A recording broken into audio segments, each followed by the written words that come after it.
Lorsque l'Esprit de Dieu s'installe en toi, une soif nouvelle naît, une aspiration qui ne ressemble à rien de ce que tu as connu auparavant.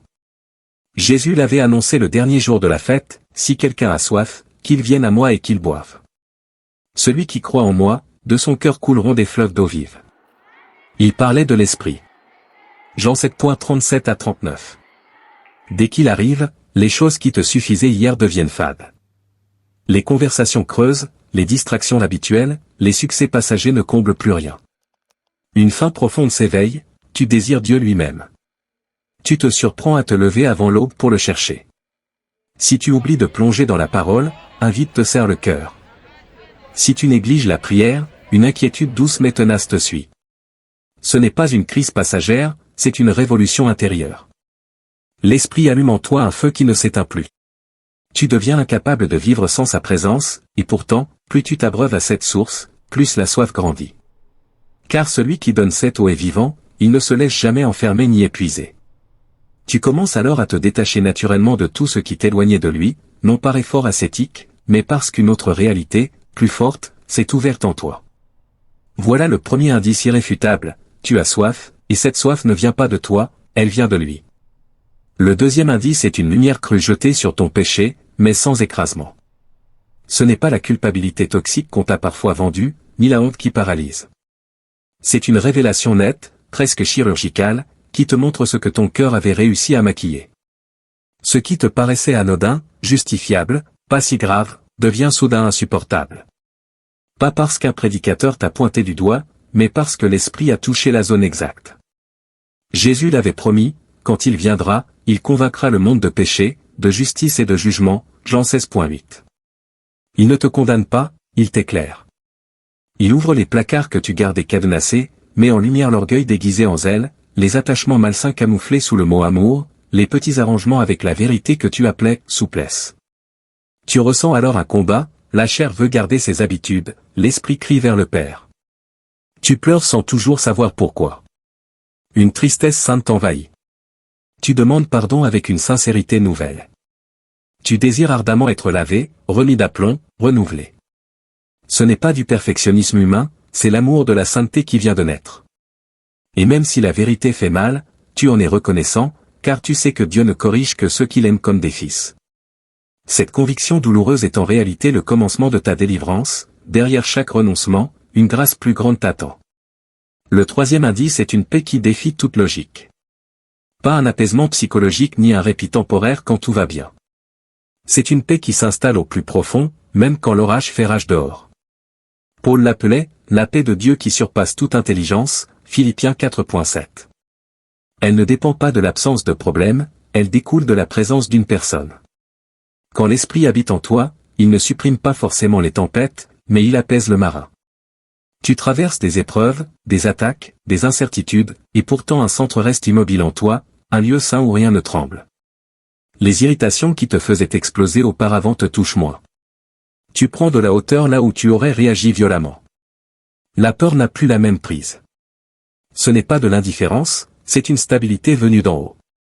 Cette paix devient un témoignage silencieux, quelque chose en toi vit que ce monde ne peut ni donner ni ôter.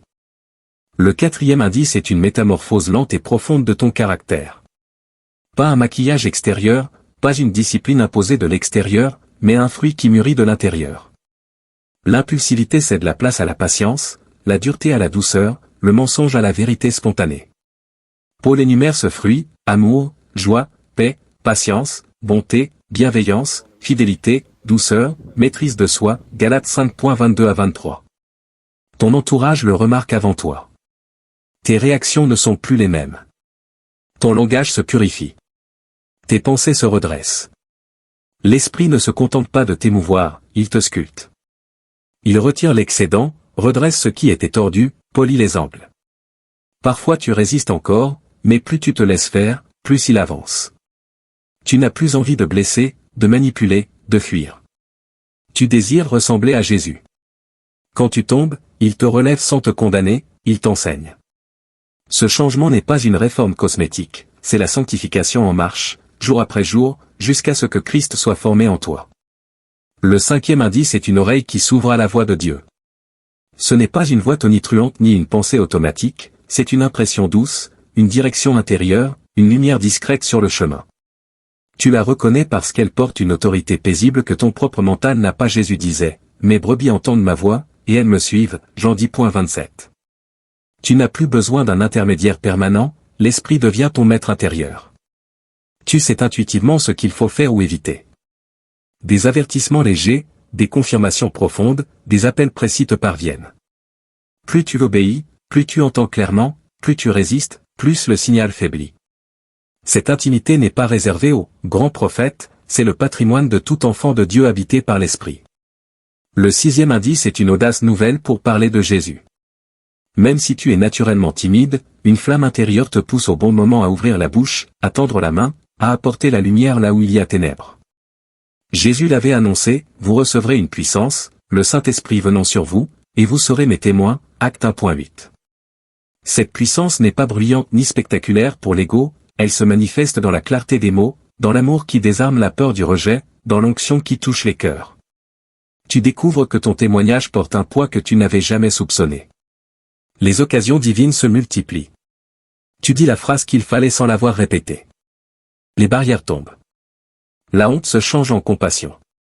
Tu ne cherches plus à convaincre par la seule logique, tu portes quelque chose de vivant qui dépasse les arguments. Le 7e indice est une joie qui jaillit contre vent et marée. Ce n'est pas l'euphorie des bons moments, c'est une joie venue du trône, ineffable et glorieuse, une Pierre 1.8. Tu peux traverser la souffrance, la perte, l'épreuve, et pourtant une source continue de couler au-dedans. Tu chantes dans la voiture, tu loues en faisant la vaisselle, tu souris en te rappelant qui il est. Cette joie défie les circonstances et déconcerte ceux qui t'observent. Elle n'efface pas la douleur, elle la traverse avec une assurance victorieuse. Elle devient contagieuse, transforme l'atmosphère, annonce déjà la résurrection. Et ce n'est que le début. Quand l'Esprit demeure vraiment, il te conduit plus loin, il te confirme que tu es enfant bien-aimé du Père, il fait brûler la parole comme jamais auparavant, il aiguise ton discernement jusqu'à percevoir l'invisible, il arrache la peur de la mort, il prie en toi avec des gémissements inexprimables, il déverse des dons pour édifier l'Église, et il fait de l'adoration le centre gravitationnel de toute ton existence. Alors si ton cœur bat plus fort à la lecture de ces lignes, ne résiste pas. L'Esprit t'invite aujourd'hui à lui ouvrir grand la porte. Sanctifie tes matins, purifie ta bouche, cultive les alliances divines, jeûne, serre les petits, rends grâce, veille sur tes sens. Chaque acte d'obéissance est un coup de marteau qui forge en toi la clé d'une vie plus profonde. Et souviens-toi de la parabole du vieux forgeron, le feu véritable n'est pas dans l'atelier extérieur, mais dans ton cœur. Le métal, c'est ta vie. Le marteau, c'est la parole. La voix qui guide chaque coup, c'est l'esprit. Laisse-le travailler. Quand la clé sera achevée, tu n'auras plus à forcer les portes du royaume, elles s'ouvriront d'elles-mêmes, et des fleuves d'eau vive couleront de toi vers un monde qui meurt de soif. Viens, Esprit Saint, remplis encore. Nous avons soif de toi. Amen.